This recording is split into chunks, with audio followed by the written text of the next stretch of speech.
আসসালামু আলাইকুম, সবাই কেমন আছেন? দেখতেই পাচ্ছেন টানা 2 ঘন্টা বৃষ্টিতে প্রায় বন্যার মতো হয়ে গিয়েছে হযরত শাহজালাল আন্তর্জাতিক বিমানবন্দর এয়ারপোর্ট, সেটা হচ্ছে বাংলাদেশে।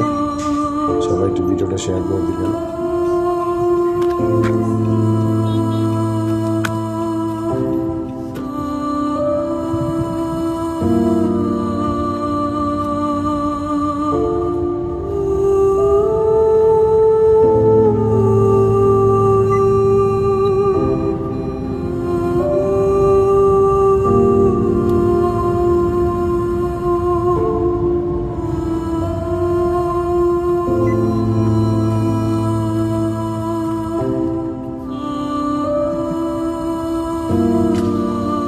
কি করবো ভাই, গাড়ি তো আটকে যেতেছেন, ধরে নাইলে কিছু করার নাই।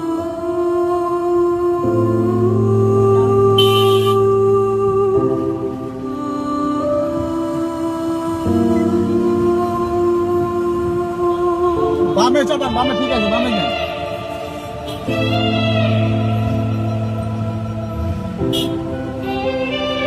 কি নেন?